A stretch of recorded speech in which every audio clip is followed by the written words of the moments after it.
Okay. So, hello everyone. So Sabine and I just did a live session about Ramadan fasting and immune system. And in case you missed that live, we are making this shorter version to summarize all we talked about. And yeah, let's do this. All right. This is like take 5, but I think we're figuring it out. Uh-huh.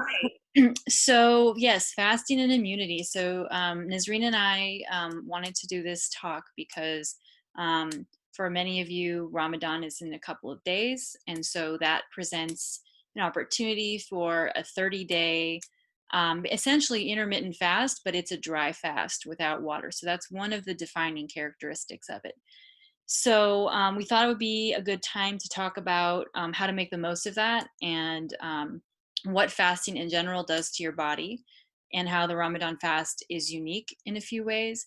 And also the relationship between fasting and immunity because of the current pandemic, which I think everybody's, finding a way to adapt, but obviously it's good to make yourself as ready as possible as at any given moment. So let's go through a few bullet points. This will be really short compared to our live session. So what is fasting? So fasting is an acute stress on the body. Um, Stress can be acute or short-term or chronic or long-term. And so it's the short-term stresses that have benefit to us because we can adapt to them. So fasting is one type of acute stress. So in your mind, think of fasting, exercise, heat or cold stress, or even lack of water. These can all be beneficial in small amounts. So we'll be focusing on fasting. So when most people talk about fasting, they're talking about a fast without food, but allowing water. And so dry fasting is a little bit more extreme because water is not allowed, at least during the day. Certainly a lot more doable because you can have fluids and food at night. So that is what keeps you going. So in the Ramadan fast, traditionally, I haven't done it, but according to what I've read and what you've told me, it's basically no food or water from sunrise to sunset. So it's probably 15, 16 hours. But then you're allowed to reset at night and you continue that for 30 days. We had a lot of questions about, is this beneficial, or, what does the lack of water do to the body? So essentially, fasting without water is much harder on the system. As a human animal, we can go weeks without food, but much less time without water. This is probably safe because it is less than a 24-hour period. So myself and also most physicians and healthcare practitioners would not suggest going without water for more than a day. There are situations where it's possible that it's beneficial, but I would suggest that be under medical supervision. So for the average person, you really want to it's healthier to have water every day. Yeah, you're talking about 24 hours. Well, like I'm talking about people who are doing Ramadan, they have this window to drink water by the end of the day, so they should be safe. It should be safe. Most people will be safe, obviously, if you have a metabolic condition or an autoimmune condition or something where your fluid balance, blood sugar, or anything like that is hard to manage, then you have exceptions. But for most people, this is going to be fine, especially if you start nice and easy and you don't overexert yourself. So because this fast is without water, it is key that during the day you aren't adding too much exercise. So one of the main takeaways I'd like you to have from this is consider your whole stress for the day. Let's say that this is the pie graph of daily stress. And this could be physical stress from working out, cellular stress from fasting, or even emotional and mental stress from your interactions with people. So all of these end up being stress on the nervous system, so they do all affect you at the end of the day. So during a Ramadan day, here's your pie graph of total stress. And a significant part of that, I'm just going to say half, I don't know how much it is, but a big part of that is stress from the fast, from the lack of food and water. And so, because of that, you really shouldn't be planning on um, overexerting yourself with a workout. You need to move, but you should not be planning on any huge fitness gains during this time. On a day the rest of the year, that graph of stress might be made up of different components. So maybe most of your stress, most of their days, is from working out, and smaller portions are from maybe your intermittent fasting practice with water, because generally you want to be fasting with water besides Ramadan, or the other stresses of your day. So think of it like that. If you try to work out too hard, you are going to be basically speeding up your metabolism, which is actually counterproductive too fast, believe it or not. You might be thinking you'll lose more weight, but what's probably going to slow you down first is the fact that you are speeding up your utilization of water because you're raising your core temperature. So I would suggest that you prioritize being mindful of your heat exposure, whether that's through the environment that you live in, and also the internal heat that you produce through working out. They both affect your core temperature the same way. So being mindful of all sources of heat production is going to help you basically use less water, sweat less, and overall put less stress on your system so you can get through the fasting part of the day. Mhm. So hopefully that makes sense. Do you want to Yeah. add anything to that? That's good. That was good. Hmm. Okay. And then as far as why would you fast? Well, some of you are fasting because that is what your faith practice tells you to do. So it's not necessarily a fast for physiological reasons. It's a fast for spiritual discipline, and they somewhat overlap. Because you will be eating and drinking at night, you don't want to be eating a lot of heavy foods if possible, because it will impact your digestion and therefore your quality of sleep and your ability to absorb whatever nutrients are in the food. So if it's possible to eat slowly, I know you'll be ravenous, eating slowly, drinking water slowly, and perhaps waiting a couple hours before you do go to bed so that you Like, maximize your digestive tract's chances of getting any value from your food. Um, if you're struggling with being thirsty all the time, I don't blame you. I struggle with that too. Um, so if you feel like you're just drinking a lot of water, but you still pee it all out at the end of the day, and you feel just chronically dehydrated, you may want to consider an electrolyte supplement, something that has magnesium, which I take by itself anyway for nervous system and muscle reasons, sleep reasons. Magnesium, sodium is actually extremely helpful. Potassium and some natural sugars. All of these things are going to help your cells use and keep more of the water that you ingest. So if you don't want to be drinking and then just running to the bathroom, you might want to consider increasing your intake of those things. So don't restrict salt too much. Um, get fruit sources of these things if you can. Citrus, watermelon, these are all really good sources of natural fruit sugars and salts. So that might help you with your overall water utilization, which is key since you don't get a lot of it. uh, you mentioned earlier mixing salt with water when you drink water, adding a little bit of Himalayan salt, or um, and you said that would be very beneficial for you to keep all of that. Yeah, do you want me to explain why that is?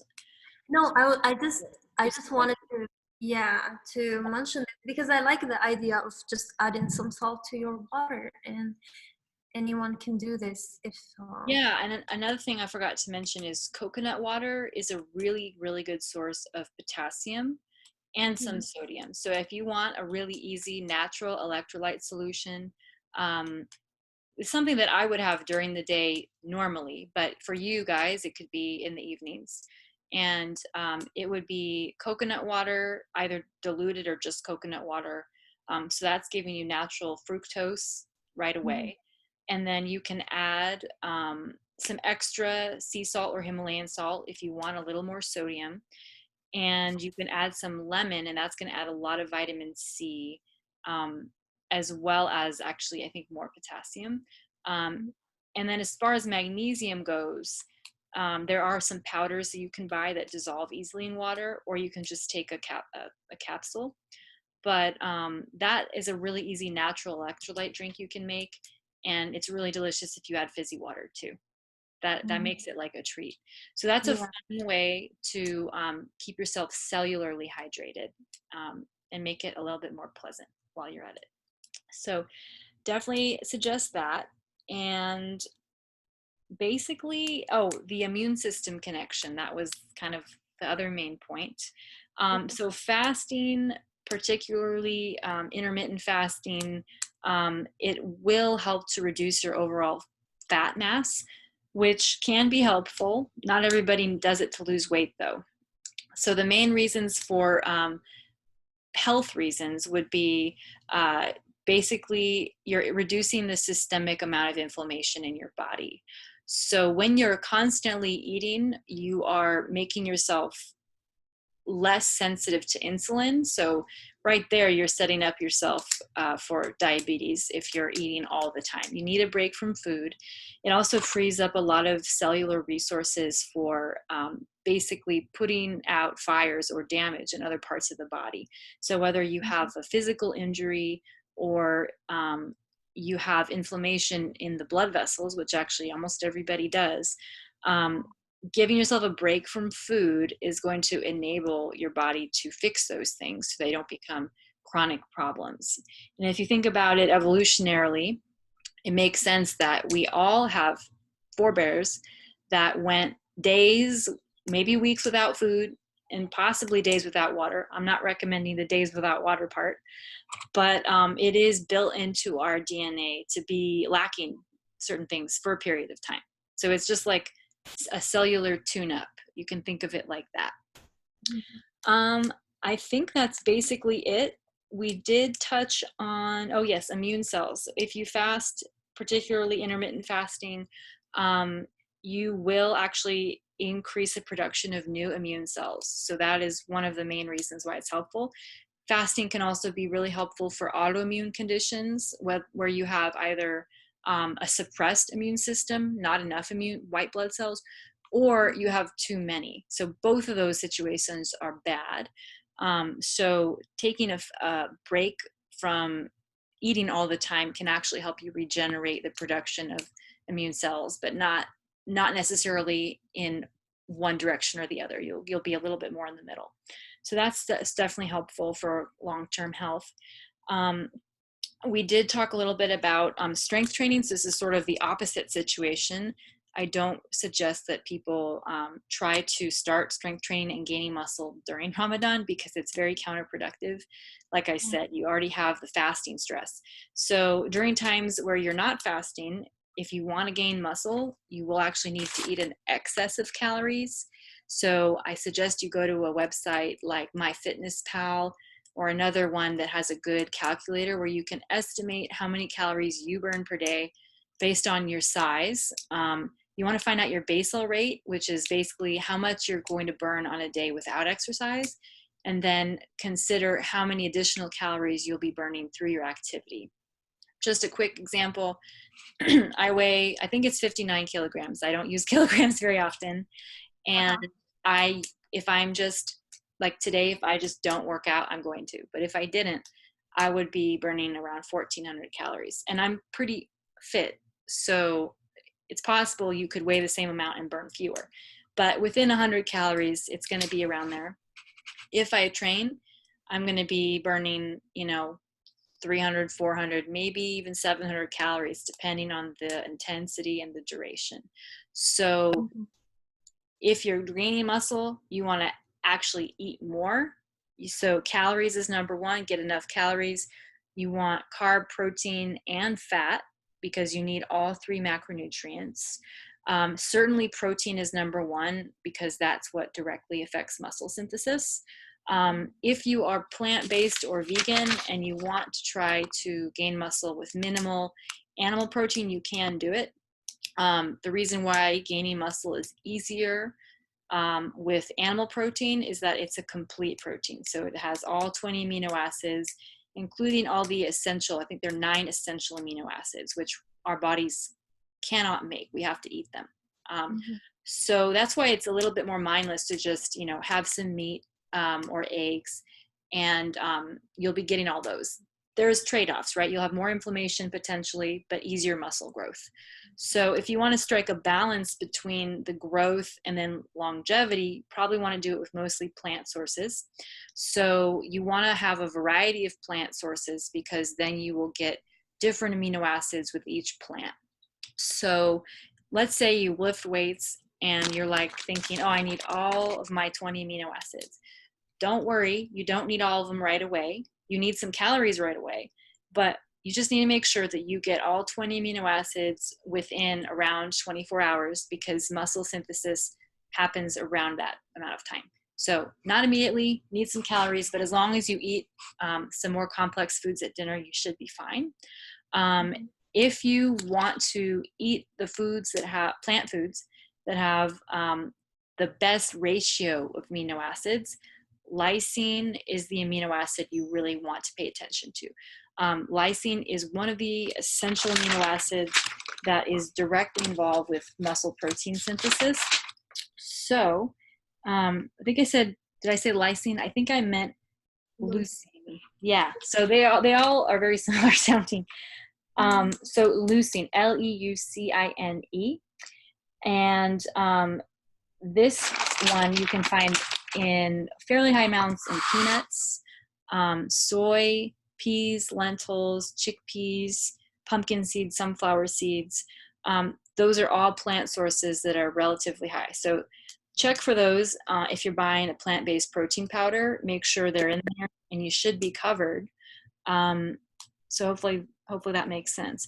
And as far as how much protein you actually need, there's a wide range. If you're just sort of sitting around, you don't need more than, in general, 0.8 grams of protein per kilogram of mass, body mass.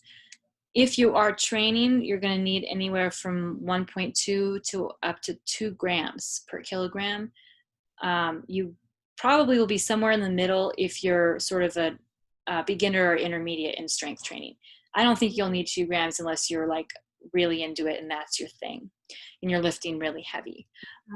So that's just a ballpark. If you're actually counting, I think that you probably could gain muscle without counting. But if you want to be really by the book, that is the range. Just make sure you're not consuming way too much protein and taking scoop after scoop of powder because that's bad for your kidneys. So somewhere in the middle is usually where you want to be for everything in life. So that is our summary. Is there anything I left out? I think you talked about pretty much everything we talked about in the live session, and I would love to add that Sabine just mentioned all the benefits that you can get from fasting, and I would like to add that one shouldn't just like neutralize all that benefits by eating lots of processed food in the end of the day when you have to break the fast. And instead of eating all that processed, deep fried, sugary stuff, try and focus on eating more fruits and vegetables and pigmented vegetables that usually have lots of nutrients for you all, and make sure you get different pigments like red, orange, and green in order to get the maximum of what your body needs in the end of the day. That's a great point. Right. You don't want to add additional digestive stress. So, yeah, Mhm. you need the calories at the end of the day, but you'll actually be asking your body to do more work if you're consuming processed foods, because then at the end of the day, your liver will have to deal with that. And that's going to slow down your proper processing of your carbs, sugars, and fats. So if you really want your cells to absorb quality food and kind of reset for the next day, you don't want to slow that process down by mucking it up with things that really aren't even food. So Mhm. that's a good point. um, all right, well, I think that this was a nice little summary. So in general, we'll be doing our live sessions, and then we'll be doing the bullet point list of basically what we talked about, so that if you Mhm. didn't tune in, you get the concise version here. So thank you for watching. Thank you, and thank you, Sabine. Thanks. Very valuable informations you share with us all the time. Well, it gotta keep me on my toes, so I keep learning. So we'll do another fun topic soon. Let us know what you'd like us to talk about next. I will see you soon. See you soon. Bye.